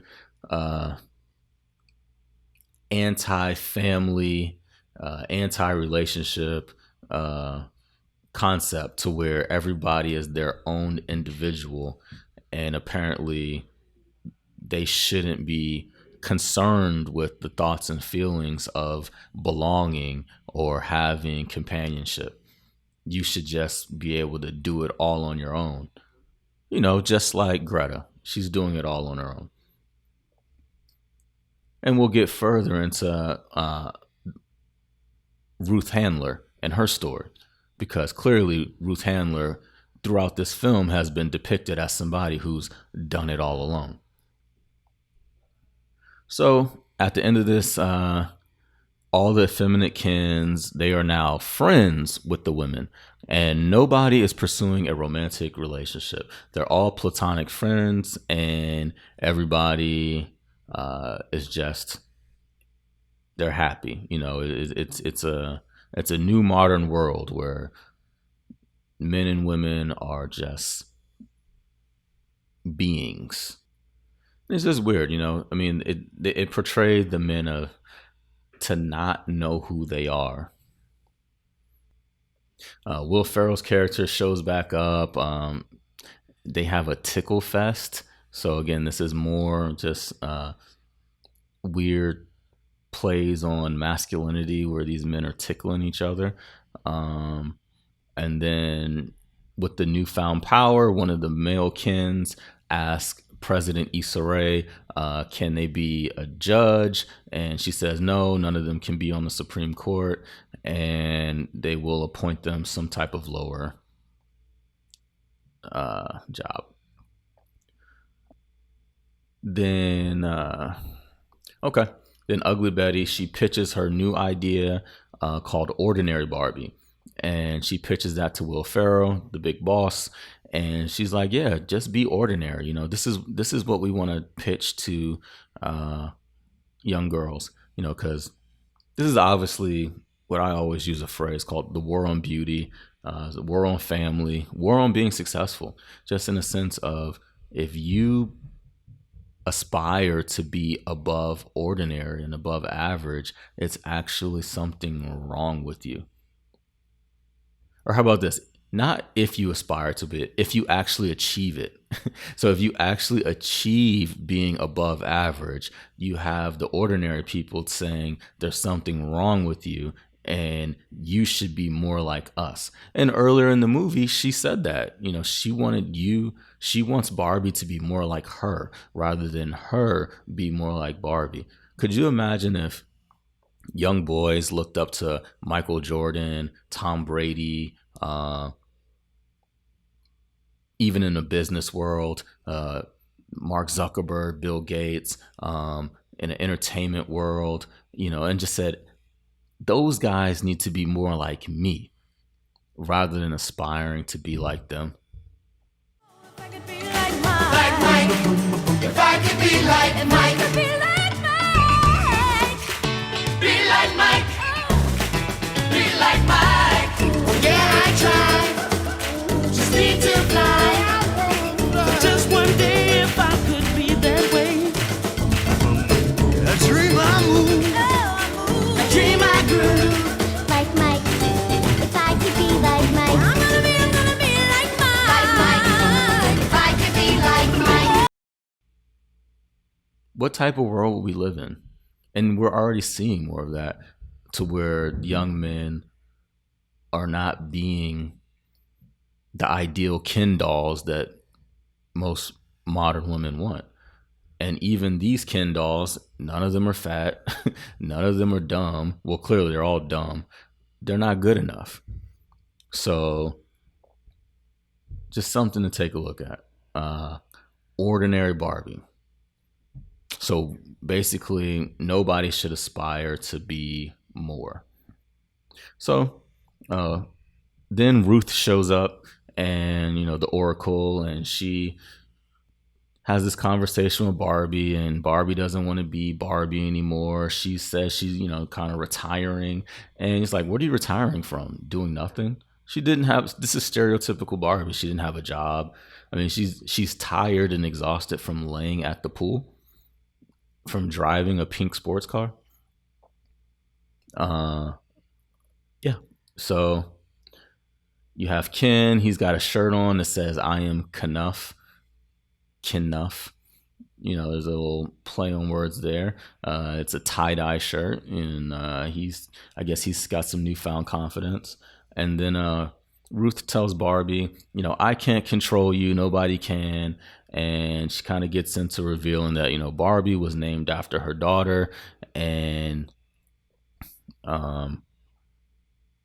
she lets her know. So then we see Barbie in the car with AOC and her daughter, and the husband's sitting in the passenger seat, and he's still trying to learn Spanish, and the daughter's daughter-splaining him, and he's just his basic self, and he's just doing some random common Spanish phrases. That's pretty much his 2 scenes in the movie. And then Barbie walks into this office wearing her Birkenstocks, and you think, oh, she's got a job. She's going to apply herself to do something. And she walks in, and the lady at the desk asks her what she's there for, and she says, I'm here to see my gynecologist. Yep, that's it. So after this whole journey, Barbie's finally a real girl in the real world, and she doesn't have a job, but she has a vagina. What's going on now? Isn't that transphobic? Because apparently you can be a woman without a vagina. That doesn't define you, right? Can men give birth? Sometimes. That's my answer. Yes. And the answer, that is crazy. And this is, we cannot, it's just crazy. We cannot allow this to happen. But you wouldn't say the definition of being a woman is the ability to give birth. And I'm not saying it, but only women can give birth is a factually true statement. Only women can give birth. There's only one type of human being only that people can with give uteruses and vaginas yes, and can stuff give can birth. give birth. Only women can give birth. I'm not disagreeing with that. Birth. I'm not, and that, here's what I think we're talking past each other. What I'm saying is, I'm not disputing the fact that certain body parts yield certain kinds of possibilities, right? What I'm disagreeing with is the idea that that is the measure of whether or not you're a man or a woman in society. Okay, but it is now come to a point where if you say that only women can give birth, you are called a bigot. That is crazy. That's nuts. If you say, like J.K. Rowling did when she got canceled by the Harry Potter cast, that only women can menstruate. Okay, can men get their period? Can you help my audience? Can men get their period? Some can. Okay. Yeah, trans men. There's some trans men who can. Then the credits come, you hear the Barbie Girl song with Nicki Minaj and Ice Spice. And, I took a brief look at this soundtrack, and there's Sam Smith, and he has a song called Man I Am, I believe, which is very interesting. The only person missing from this soundtrack is like Lil Nas X at this point, right? And that's it. I mean, I enjoyed the film. I like seeing films with a message. It doesn't matter if I agree with the message or not. I get to see how a creative mind wants to portray a story or send their message and which ways they use. And I think even though the movie itself, in terms of the plot and how things moved along, was a little jumbled and not clear at times, it was visually a movie that is very enjoyable.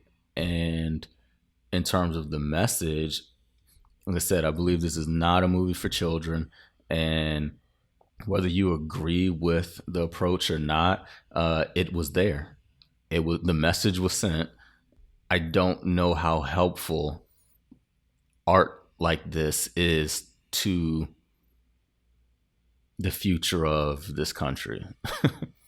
I mean, basically, we're seeing so many aspects of a gender war between men and women, whether it be through social media, whether it be through just all these different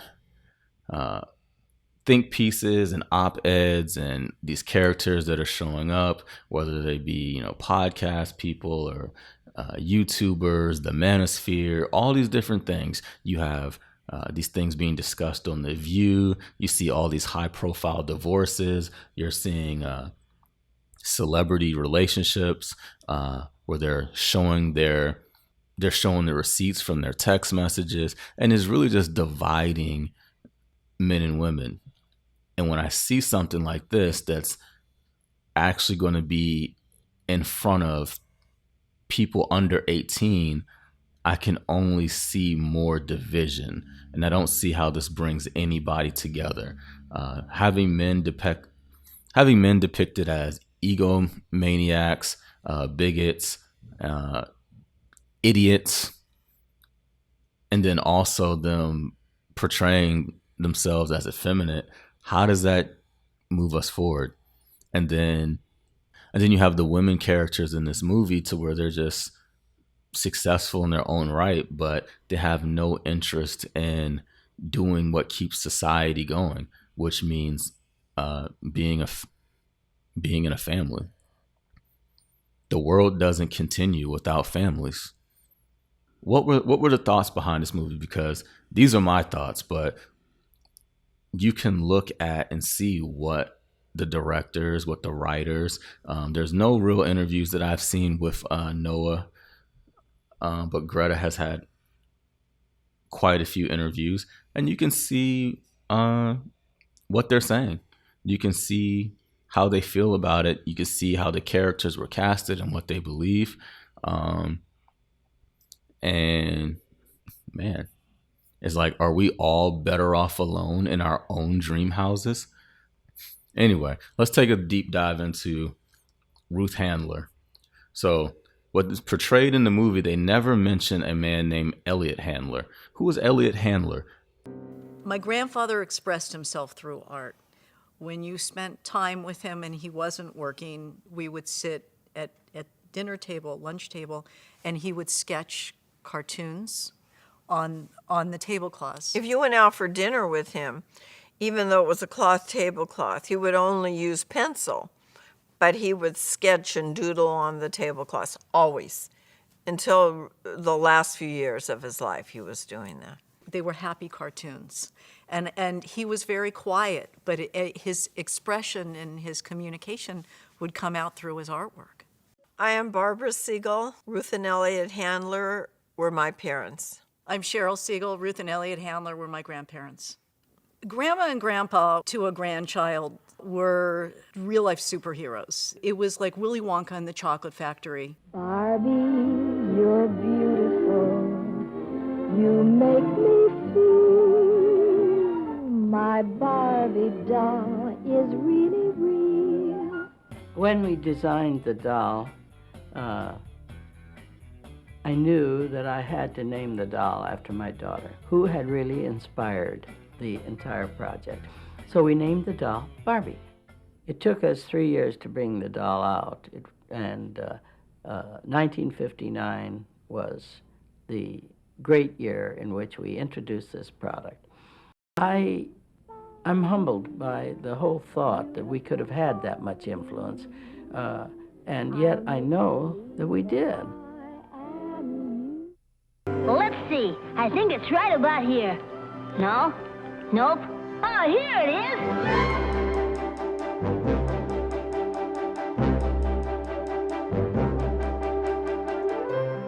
Throughout Mattel's history, innovation in toy design has been evident in the products created. And the historic toys produced during the company's first 30 years serve as a reminder of just how truly creative the people of Mattel have always been, and why today it is the largest toy company in the world. It was 1945 when the company that would become Mattel took shape in a tiny garage workshop in Los Angeles. But Mattel's story really begins with founders Ruth Moscow and Elliot Handler. Known as the whiz kids of the toy industry, they were a remarkable team that transformed novel ideas into some of the best-selling toys of all time. He got a fellow named Harold Matson to help him with making ovens and some of the stuff. And we formed a company called Mattel. It was Harold Matson and Elliot Handler. We tried to put Ruth in there, but somehow it didn't fit. A roomat or something like that didn't go together. Their first products were picture frames made from pieces of flocked wood. Ruth took the samples of the frames to a major photography studio and landed a large order. The picture frame order was delivered, and we had some slats of wood left over. Elliot looked at the slats of wood. He says, we can make dollhouse furniture. So I started getting some little scraps of plastic, and which we were able to get, and combined them with these little pieces of flocked wood, and we ended up with dollhouse furniture. The first line, it was a little set of 4 chairs and a little square table, plastic table, and this was a leftover from the picture frames. And this is the beginning of Mattel, really, right here. Well, he was a really kind man, and he was just a good soul. He just loved children. And when he was probably close to 90, he walked into our house in Malibu, and we had the whole thing done in Hot Wheels, Hot Wheels tablecloth, Hot Wheels blow horns, the whole bit. And, you know, he was almost 90 years old, gets on the floor and starts playing with those kids and blowing the horns and interacting and playing like he was a young person. And the smile on his face, I mean, his face lit up. He was so excited. Together, they were the dynamic duo. And when they walked into a room, faces lit up. Bringing joy to kids, I can see how that would just make my grandmother and my grandfather so happy. Elliot Handler. Well, he's Ruth Handler's husband. He was her high school boyfriend. They met together at a dance and they got married. They had 2 children, and Elliot tried his hand at hobby furniture making, and then he decided to make furniture out of plastics, and they started a company. Ruth and Elliot started a company, and they started making toys, and then, they started making furniture, and then they started making toy furniture. Ruth handled the sales aspect of this company, and then they met a guy named Harold Matson, and that is where Mattel comes from. The Matt part is from Matson, and L comes from Elliot, Mattel. But Elliot is never mentioned in this movie. And this power couple, if you want to call it that, of Ruth and Elliot, they built a life together. They were entrepreneurs. They went off to build a life. They have 2 children, and their children's names live forever through intellectual property because they named these characters after their children. Barbie, named after Barbara, their daughter. Ken, named after their son. Barbara's husband's name's Alan, and that's where the Alan character and Alan doll came from. And that's the American dream right there. These people put together, built a company, and through both of their skills, whether it be Ruth's creative side and Elliot's manufacturing side, they put together this business. And now Mattel is one of the largest toy companies in the world. They're making movies with these people's images. And Elliot actually lived 9 years longer after Ruth died. So you just kind of go, okay, the imagery of the girl boss of Ruth is not the full story.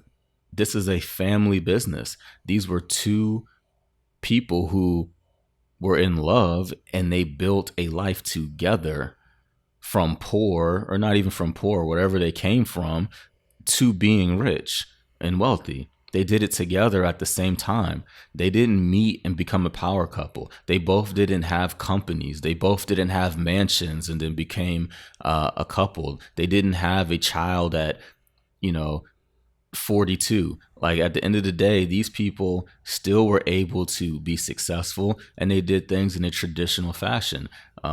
This movie is pushing non-traditional thoughts and themes, but if you really look at what worked for the real story, it was tradition. It was boy meets girl. They start a family, and then they start a business. They have children, and make the long story short, they live happily ever after. So why is it good enough for Ruth, but it's not good enough for the new generation? Why is it not good enough for Noah and Greta? And it's funny, you can see Greta picking and choosing the benefits of the relationship. So they're not married, but they work together. And there's a very telling speech, because both of them have won awards for their work. You can take a look and see how Greta responds when she is showered with accolades. And then you can see the difference on how Noah responds publicly when he receives his accolades. And you can take a look there. So it's very interesting, right?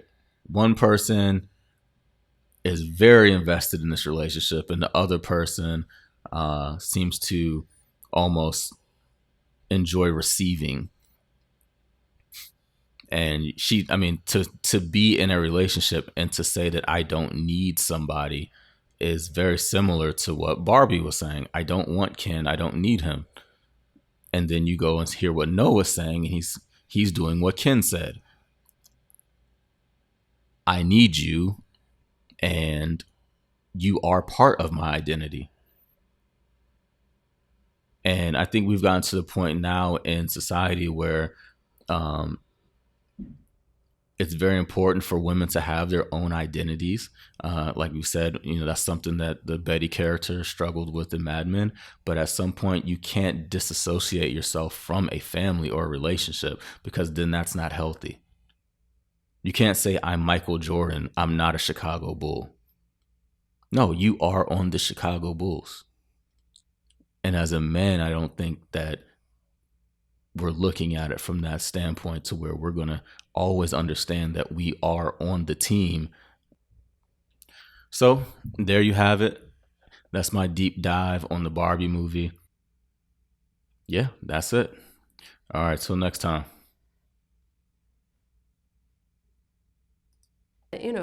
Ken is a person with no status in this world. So in this kind of reversed world, that person who has no status is in a completely untenable place long term. This is amazing that this movie is made, and it's made the way it is, with Margot as a producer and a star, and what the story is of the movie. It feels sort of unbelievable that it's been made. It's just, you can tell that everything had intention behind it, and it's just a real film. It's a real filmmaker making the choices that great filmmakers choose. And I getting to know Greta, know how much she respects and honors the legacy of film that's come before her, and filmmaking techniques in particular. But at the same time, you can speak to her for 5 minutes and know that she just has her finger on the pulse of where society is at today. And that's exactly what we needed for Barbie. I was like, well, I'm not lying to them. That's true. Yeah. And so that I can tell, I can look them in the eye and say, you might not love this or that, but I'm telling you, like, this movie has only love for people. But we were like, none of this is going to feel mean-spirited. Like, we are poking fun at ourselves. Like, Mattel's a character, and Mattel's going to poke fun at itself. Like, we're going to be self-aware, and that is the access point. But when we deliver that, it is going to be delivered from a place of love, and the overall feeling is to kind of deliver an uplifting experience.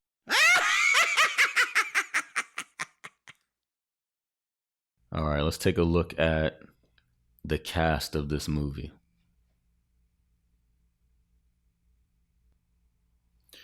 All right, so let's start with Barbie. All right, you got Margot Robbie. She is the blonde. She is the physical embodiment of what people think of Barbie, and she's been in Suicide Squad and Birds of Prey playing Harley Quinn and lots of other things. All right. Then you have Ryan Gosling. He is Ken. Ken is Barbie's partner, sidekick, whatever you want to call it. They're not really married. They don't have any children, but Ken is there, and this is who he is. All right, you got Will Ferrell coming in. He is the CEO of Mattel. He's supposed to bring some comedy, I guess. We'll see about that once we get further into the review. You have, and I could be saying this name wrong, I'm sorry. You have Simu Liu. He is Shang-Chi. So you might have seen him from that Marvel universe. So he's playing one of the Kens, Ken 2. You have America Ferrera, aka Ugly Betty. She is playing a Mattel employee who is also a mother and a wife. So she plays a part in this story. We'll get to that later. We have Ariana Greenblatt. She plays the daughter of Gloria. All right, and then we have Nakudi Gatwa as Ken 4. I thought this was Cisco at first. I don't know, but he is Ken 4. He is the black Ken. This is what people think of when they think of Ken as a black man. All right, we have Issa Rae. She is President Barbie. Yes, she is the president. And you may be familiar with her from Insecure, and that show stemmed from her YouTube series, Misadventures of an Awkward Black Girl, but she's been in lots of other things, and she is a huge force in Hollywood right now. She is behind a lot of the black stories that you will see. Here we go. We have Dr. Barbie, played by Hari Nef. This Barbie is trans. And next we have Michael Cera. He is playing Alan. He is the only non-Ken in the Barbie Land. So you've seen Michael Cera from all the good things, Superbad and Scott Pilgrim and a bunch of other stuff. Next, we got Emma McKay. She plays the physicist Barbie. And we'll go next. Kate McKinnon. You might have seen her on SNL. She is Weird Barbie. And Kate actually knows the director, Greta, from college. So, pretty good connection there. Kate was also in the blockbuster 2006 reboot of Ghostbusters. Amazing stuff. Alexandra Shipp. She is Writer Barbie. You might have seen her in a couple other things.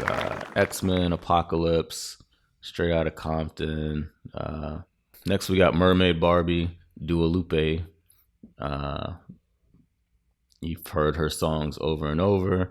She's a huge 3-time Grammy pop artist. Next, this guy, Kinsley Ben Adir. He's Ken as well. He's your Obama Ken, I guess. He's the non-threatening, light-skinned, no facial hair, beard Ken. He's been in Peaky Blinders and a couple other things.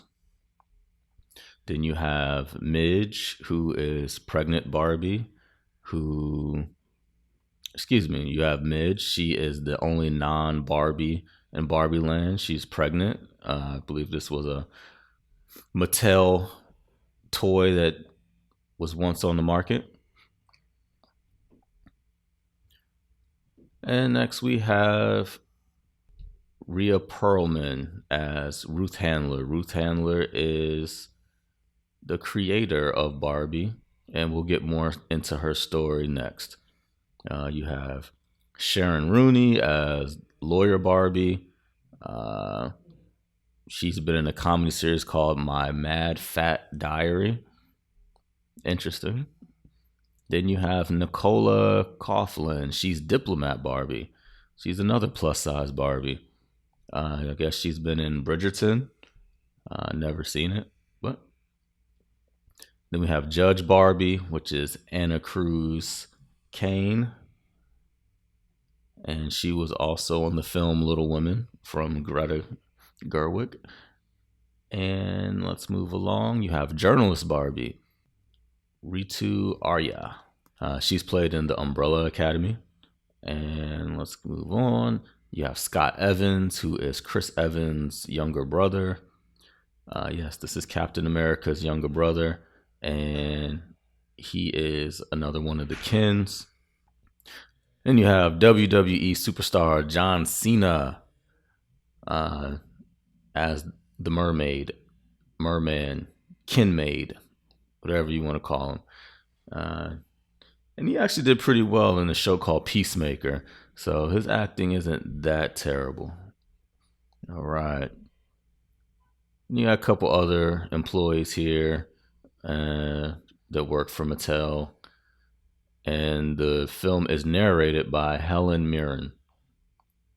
She does her job telling the story. She jumps in. She breaks the fourth wall a couple times verbally. And there you go. There's the cast of Barbie.